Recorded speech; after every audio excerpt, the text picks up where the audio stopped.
A very gracious welcome to the enlightened youth of this country. I'm Anam Ahmed from the platform of Pencil Box Education. Wanna welcome you to the Hindu Newspaper Analysis. Today is 30th August 2018. So what are we waiting for? Here we go. So I have this brief little information about who I am, where do I come from. So I've done my graduation and master's degree from in psychology from Delhi University. Have all kind of experiences in online and offline teaching. Have also been a part of Vajiram and Ravi's initiative for people picking up psychology to write their UPSC mains and also state services mains. And I've also made a full-fledged course at studyiq.com. The entire course has been made by me. Links are down in the description below. And I really invite people who are aiming to pick up this amazing, beautiful subject to write their UPSC mains and their state services mains. And also genuine people are invited, people who have like innate interest in studying about the discipline. They are all invited, and just do check out the course, and the links are really down in the description below. This will remain the pattern of our discussion, starting with an amazing inspiring quote and ending on a map practice question. So let us see what do we have here for us today.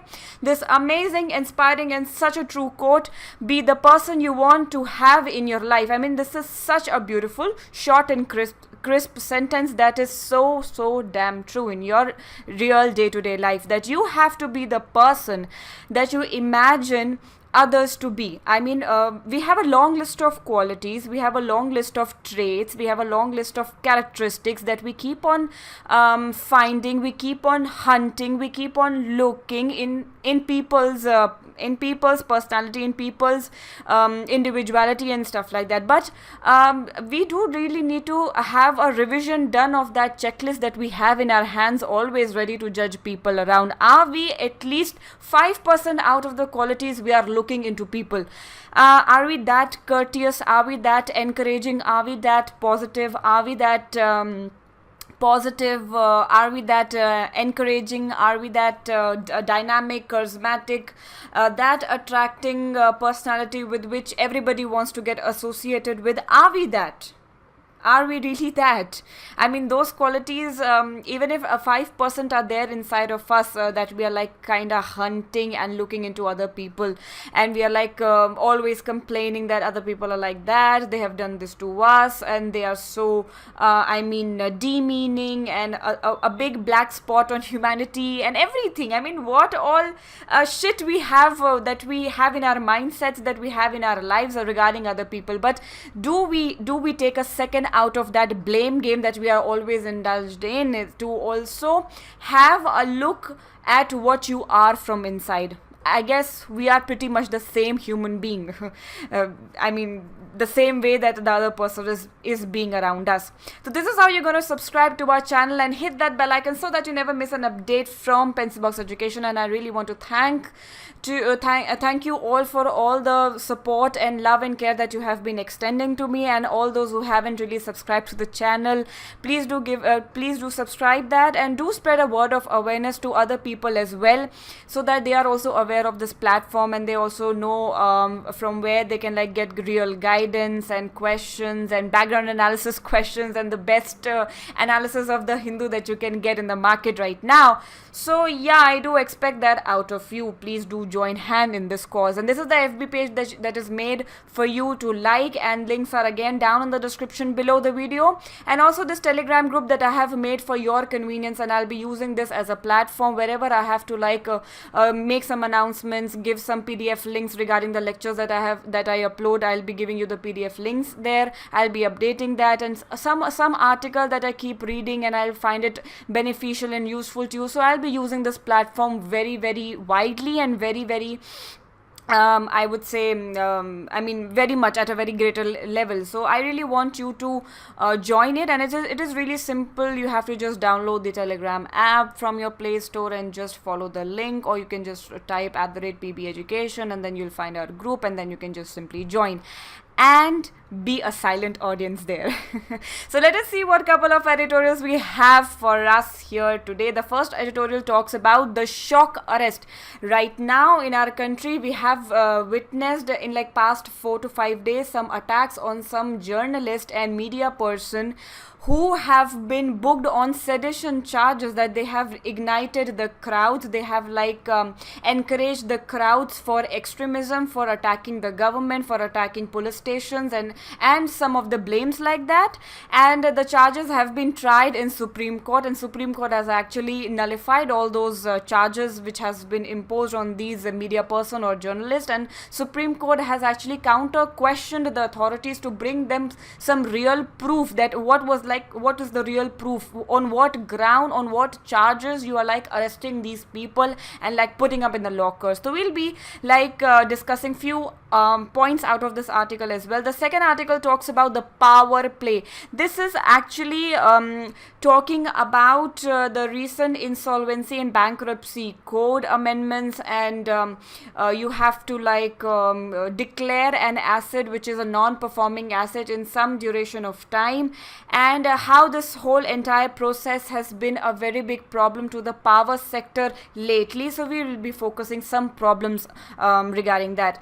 This article again talks about that attack on the civil society, that attack on the freedom of speech and expression, and sedition charges which our country has been talking about in the past years, especially 4 to 5 years. So yeah, we'll be picking up some points out of that article as well. How not to do an environmental assessment. The article writer is actually not very much satisfied with the manner we are using the EIA thing in our country, that is environmental impact assessment report, which is very much important, which has been used as a tool for the Ministry of Environment to give approval or do not give approval to certain projects to be implemented, like some infrastructure or some construction, and how much impactful will it be to the environment. So yeah, the article writer is talking about certain points which needs focus and which needs the improvement and stuff like that. So yeah, we'll be focusing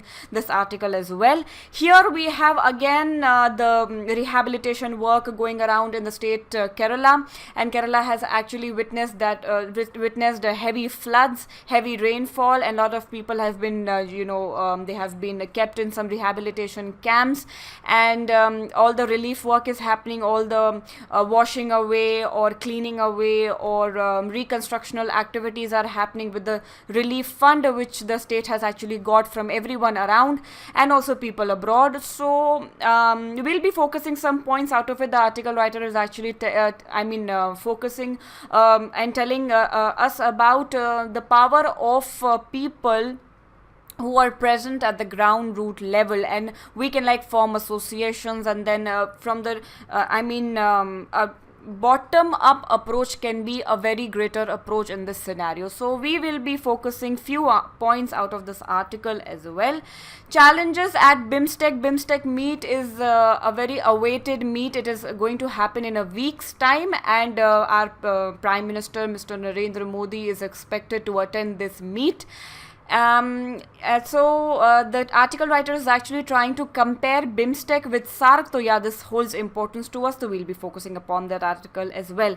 And here the article writer is again about Mr. Trump and his policies and about China, and the article writer is actually telling that China would have shown some empathy, had shown some maturity when it came to US and its demand that US wanted to equate trade with China, and the trade deficit with the United States of America had with China. So they also wanted to encourage some exports that they could do to China, and China would have shown some maturity, some empathy, some openness to other people's interest and ideas as well. So that's what article writer has been talking about, so nothing new for us to actually speculate upon. So let us just start our discussion with the first article of the day, and that is shock arrest. Now the country is actually at a standstill, wherein we find that famous article writer, journalist, book writers, speakers, NGO workers who have always had that bold voice against the government and its policies and its plans and propagandas.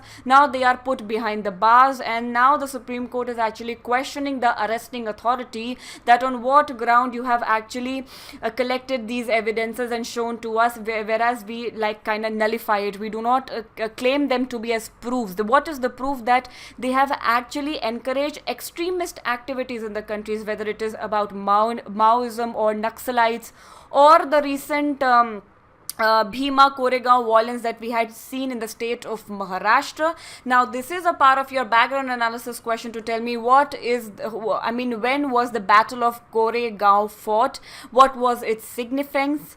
It was actually a very famous battle fought in the British era. It is not very much talked about in the history as such, but yeah, this holds importance to us because after that battle was fought, still the country is having that memory fresh, and the specific date is actually celebrated in the state of Maharashtra by the Dalit community at a very larger scale, and it always leads to a very great violence between Brahmins and the Dalits in the state. So this really disrupts the balance and the peace in the state and the district especially. So yeah, you are required to read a little about this battle which happened in the British era. So these journalists are actually blamed. They are actually accused of encouraging Maoist activities in the countries, of encouraging Dalits community to actually have a very negative feelings towards the majority or the government is not, because that is the whole philosophy of a leftist feeling. I mean, who is a leftist? A leftist is a person who's openly criticizing or scrutinizing the government. No government is ideal for them. They'll always find some points out of the government's plans and policies and always start blaming the bad politics in our country. So they are actually accused for eliciting certain acts in our country. So they were picked up by the Maharashtrian police and they were produced in the courts, and courts have actually asked the arresting authority to bring in better proof and evidences so that they can be put behind the bars. I mean, the evidence that you have given us is not up to the level that you are really expected to have.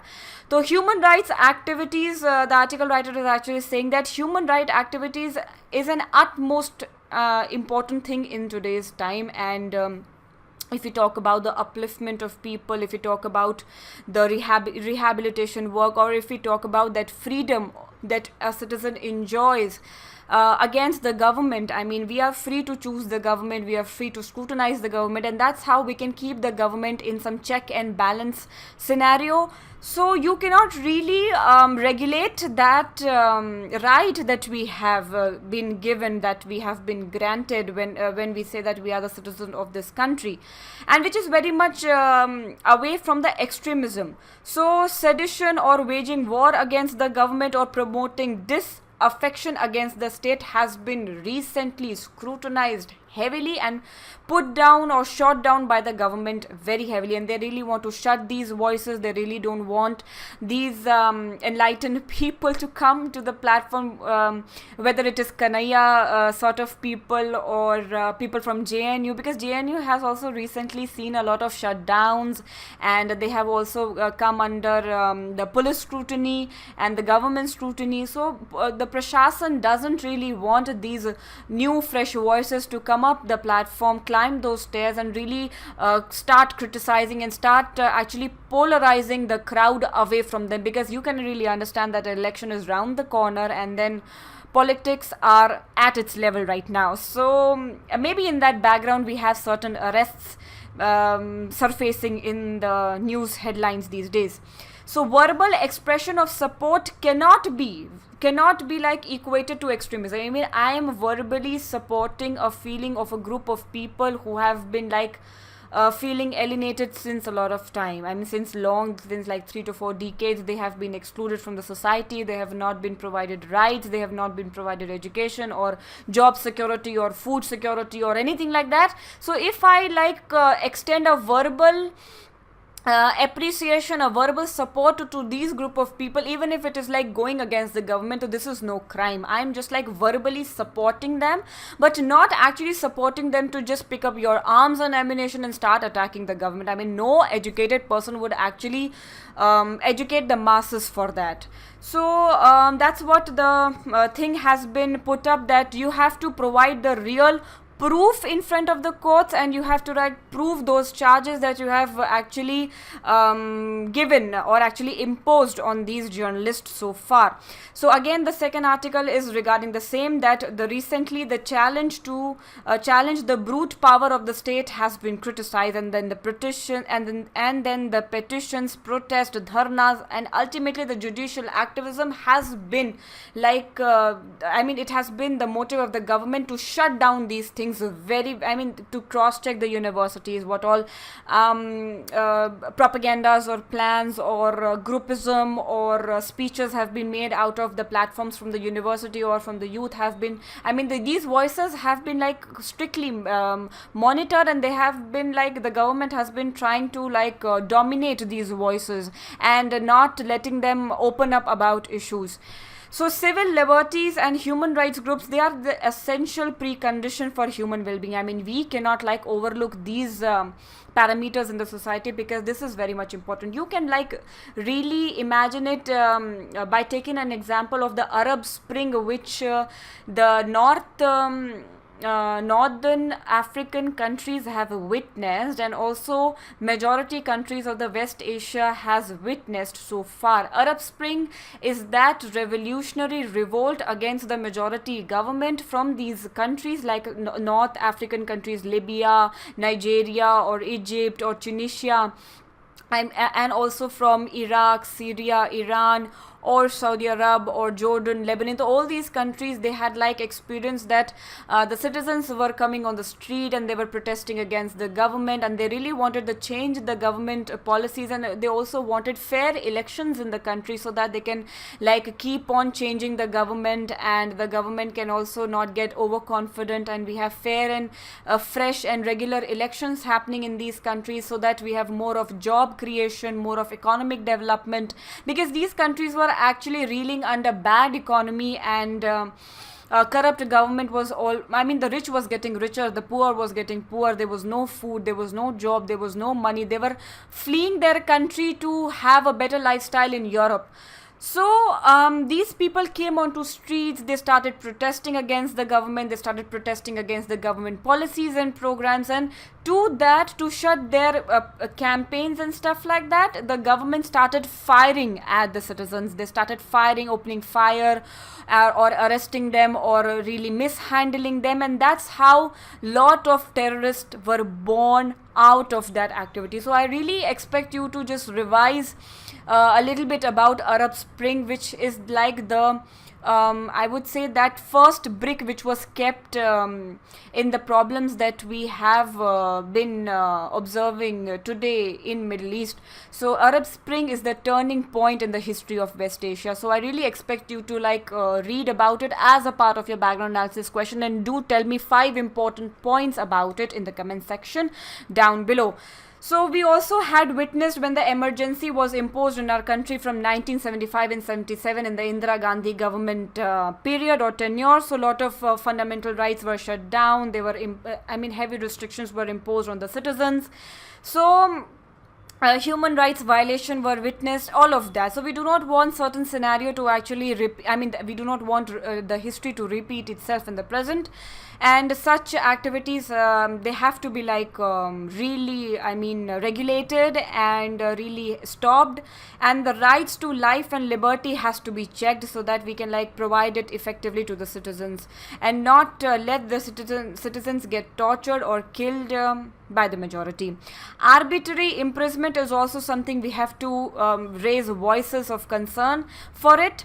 Also, triggers of communal caste violence, and established an excellent archive on the abuse of power by the governments. We cannot let that happen at all in a democratic country like India, where secularism is the eternal soul of our country, where federalism is really enjoyed in a unitary form, or the unitary structure of the government. So that's how the country has been, and we cannot really leave it to the ill feelings of communalism or caste violence or attack on journalism or media person or freedom of expression or speech. We really don't want these ill feelings to surface in our country. So that's how the Maharashtra police has been criticized for, and their move to really shut down these article writers, journalists, and all of that. So when we are talking about the freedom of speech and expression, so that's wherein we are required to revise the Article 19, which provides the very famous, the very most talked about 6 fundamental rights under the Article 19 heading, and that is right to speech and expression, to assemble peacefully and without arms. You have to really understand that it should be without arms, which should be very much without the intention to hurt anybody physically. You are very much invited to have form a group and have a dharna or some protest happening on the streets, like a candle march or some gathering on the Ram Leela grounds or India Gate, but without arms. You cannot be violent. You have to practice satyagraha, and non violence feeling has to be there in your heart, and you cannot really try hurt somebody physically, whether it is government, whether it is a policeman or the public property which people go on hurting or destroying. So you are not supposed to do that, but then Constitution really allows you to assemble peacefully and have your voice raised regarding all the concerns that you have, or to form associations or unions to move freely throughout the territory of India, to reside and settle in any part of the territory of India. That's wherein a lot of people start questioning Article 35A, which grants really exclusive rights to the state of Jammu and Kashmir, and which talks about the right to property to their own people who have been the residents of the state, and the outsiders are not really invited over a lot of rights to be provided in the state of Jammu and Kashmir. And also this right, the originally Article 19 had 7 rights, and this right was actually omitted by the 44th Constitutional Amendment Act, which was the right to acquire, hold and dispose of property. The property has been kept under which heading? It has been shifted from the fundamental right to a constitutional right. That is your responsibility to tell me as a part of your background analysis question. Down in the description below, the right to property has been moved to which article number and which part. So do tell me down in the description below as a part of your background analysis question. To practice any profession or to carry any occupation, trade and business in the territory of India if you are the citizen of this country. So that these rights have been provided. These 6 famous rights have been provided under the Article 19.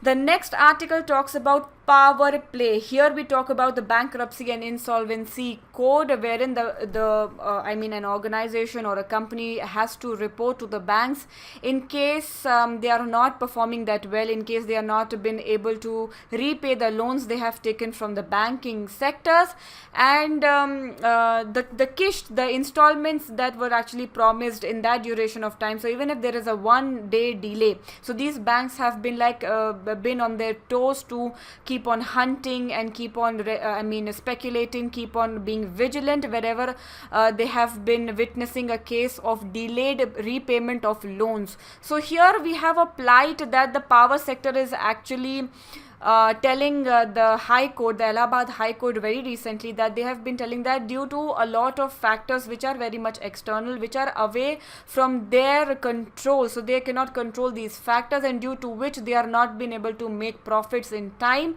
and they are not been able to perform their activities in time, and therefore they are not been able to pay back the loans they have taken from the banking sectors. So what are the external factors that have been bothering this sector? The first is about the fuel shortages due to the coal block allotment. So government has actually tried to regulate the coal mining activities to produce better coals, and to also have cheap imports coming into India, because India doesn't actually produce a very good high quality coal. So yeah, all the coal mining activities have to be regulated, and this needs government regulation and policies. Absence of power purchase agreements by a lot of discoms or we can say cost overruns due to delayed clearances. A lot of clearance, a lot of paperwork delays have been a part of the entire process, and because of which these power sectors have been like performing really badly or slowly, and because of that they have not been able to repay their loans back to the banks from where they have actually lended it. So they really want a concession. They really want that the government or the RBI specifically try to like spare them being scrutinized under the insolvency stick. So let us see what do we have in the near future. Do their demands really get promised, or some middle path has been taken out from that situation or scenario? So this is like yet to yet to come. So the next article talks about how not to do an environmental assessment. That's wherein we say that the article writer is a little puzzled, is a little shocked that how are we actually conducting this entire process of getting an environmental impact assessment report, which is very much useful for the Ministry of Environment, that it can use as a tool, that it can use as a data and also as a report to understand the impact, understand the pros and cons of an activity, of a project which the company has been aiming for. For example, I want to clear this acre of land and I want to build a shopping complex there. So I'll be needing an environmental clearance, and Environment Ministry will actually conduct an EIA assessment, and that they will release a report regarding what all, how many trees will be cut, and are we like compromising some alien species or some invasive flora and fauna? Are we like compromising environment up to a very greater level? And if that is the case, we will not be getting the environmental clearances.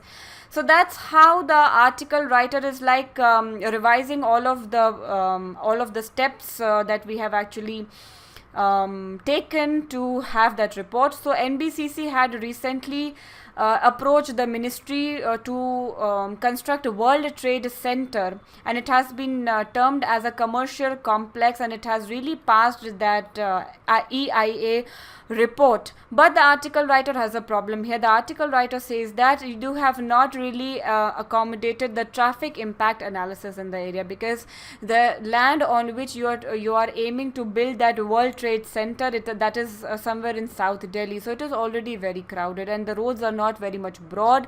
It is still a 3 or 4 lane road, and how are you like going to accommodate the heavy traffic which you are going to witness when this trade center will actually complete its construction? So that kind of analysis is not there. Plus the archaeological and cultural heritage site, is that site culturally important or archaeologically important? All those points are also missing out of that EIA. So these points are something which are the points that you have to use in your way forward thing in your mains answer writing. So these points are to be revised out of these editorials, and they can like beautify your answers further. So like keep them handy always.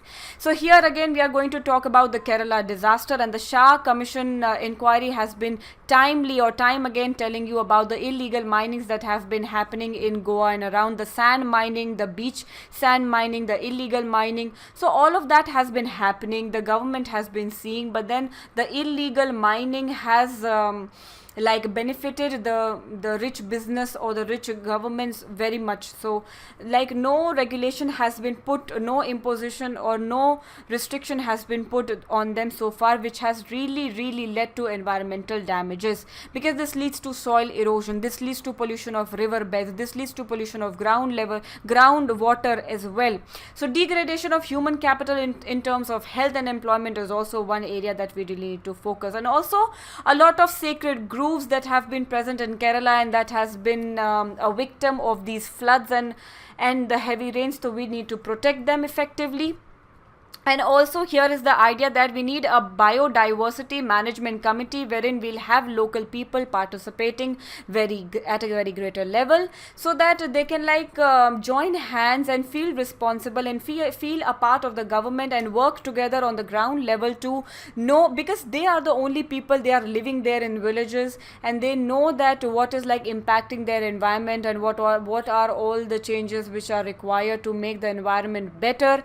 So we really need to invite in the involvement of the local community present there. Also talk about the Forest Rights Act to empower the tribals as well, and also to manage and market the non-timber and forest produce. Again, these are some of the points which have to be kept handy whenever you have to write a beautiful answer for your mains. Alright, so next article talks about the challenges at BIMSTEC. This very much awaited the summit is about to happen in Kathmandu, that is the capital of Nepal. The next week this summit is about to happen, and our Prime Minister Mr. Narendra Modi is very much ready to go and visit and to attend this summit. So that's where an article writer is trying to bring a sharp contrast to BIMSTEC grouping in the region, and that is with SAARC, because SAARC has actually declined. Since 4 years there have not been a summit, there have not been a meeting under the heading of SAARC. So when 18th SAARC summit happened, that was the last SAARC summit that happened in Kathmandu in 2014, India had proposed a SAARC motor vehicles agreement, that is free movement of vehicles to and fro the border. So Pakistan had a problem a problem with that plan. So we had moved to BBIN, that is Bangladesh, Bhutan, India and Nepal, to sign that agreement. So that's wherein we can say that India is shifting gradually away from SAARC to have cooperation in these groupings very much, that is BIMSTEC, or we can say BBIN, or we can say ASEAN, or we can say free trade agreement with ASEAN, or we can say SCO, all these groupings which are the regional groupings. So India has been shifting away from SAARC towards these groupings in the region. So we are trying to isolate Pakistan, whereas a lot of policymakers still criticize this move of India, that you do not have to show off your involvement there, because BIMSTEC has been actually named in the news headlines to be very much India centric and India dominating, and this is a platform wherein India uses to have its own kitty party, and we are excluding you and not inviting you over this kitty party of ours. And this can really increase a tension with Pakistan. So again, the talks should never break, even if you are the worst enemy, but the talks should never break. And these activities, if they are to be looked from the lens of being anti-Pakistani activities, so this is really not appreciated when we have various soldiers or army personnel being killed on the borders. So we are the largest contributor to BIMSTEC so far. So BIMSTEC has been actually termed as being pro-India or India-centric or India-dominating. And also China has been recently shown its interest to join SAARC. Now China is trying to take that advantage of the moment that India is fading away from SAARC. So let us just enter SAARC, and we are trying to balance the equation there, so that Pakistan and China can become friends, and again India can be left isolated. So all of this interesting activities between these countries are just so cute. They are really the kitty party people. Alright, so you are not a part of my kitty party, that is the BIMSTEC kitty party. Now the SAARC kitty party, China wants to join the SAARC kitty party, so that the India can feel isolated, and Pakistan and China can have tea together, and they can really support each other in the talks and plans and everything. So for you, a little information for you here is that China has an observer status in SAARC. So this is a part of your background analysis question to tell me the members of SAARC association information down in the description below, and also talk about other countries which are having observer status in SAARC. So do tell me down in the description below, and these are the BIMSTEC country: India, Nepal, Bhutan, Myanmar, Bangladesh, Thailand and Sri Lanka. So sometimes these questions are asked in prelims or mains, so yeah, you do need to like keep in mind, especially when it comes to SAARC, SCO and BIMSTEC or BBIN or ASEAN. Alright, so these are the regional groupings. BRICS, for example, BRICS. So these are the regional groupings. You need to really know its headquarter, know its first summit, know its recent summit, and know its members at least. So these informations are to be kept handy on your fingertips. So we have this great, amazing, such a proud news coming from the beautiful country Indonesia, where the Asian Games have been played. That is the venue of Asian Games 2018. So we have this wonderful lady winning gold for India. She is an Indian HEP athlete. Now this is again your background analysis question, to tell me down in the description below who are an HEP athlete. HEP athlete. What do you mean by that? Alright, so tell me down in the description below. So she has won a gold for India, and after a long wait of like around 48 or 50 years, and it has been like the great victory which India is actually rejoicing and enjoying. So it is a proud moment for India very much. So do tell me down in the description below what do you mean by HEP athlete. So these are the vocabulary words for you for today. Indignation, anger or annoyance provoked by what is perceived as unfair treatment done to you. Orchestrated, plan or coordinate the elements of a situation to produce desired effect. Cognizance, knowledge or awareness. This word has been used very frequently in news editorials specifically. Obfuscation, the action of making something obscure, unclear or unintelligent. Trepidation, a feeling of fear or anxiety about something that may happen. Truncated, shorten something by cutting off the top or the end. This is your map practice for the day. The continent is again Asia. The country is the beautiful country Iraq, which stays in the headlines almost every time because of the ISIS insurgency issues. ISIS has been uprooted from this area, so now this country has been termed as ISIS free. And we cannot really forget the contribution of Kurd people there, because they had really joined the government in the entire process of uprooting ISIS from the region, specifically from the northern part of Iraq. So yeah, I do kindly locate it on the world map where it is located. And also locate Mesopotamia. This is the oldest civilization with Indus Valley civilization. So just locate and read a little about it. Euphrates River, Tigris River, Syrian Desert or Lake Tharthar. So just kindly locate all of that on the physical map of Iraq. You have to locate these cities. Baghdad is its capital. Karbala city, where the Battle of Karbala was fought. It holds significance in the lives of Shia sect of Islam. So yeah, this city is also of a lot of importance to Muslims. Najaf, Erbil, Mosul or Kirkuk. These cities especially have been in news very much whenever we talk about ISIS wars with the government. Is Iraq a landlocked country? You have to tell me in the comment section down below. And if not, then why is not Iraq a landlocked country? If it is a landlocked country, it is like you have to tell me down in the description below. And if it is not, if you feel it is not a landlocked country, then which is the sea which is like it is opening up into?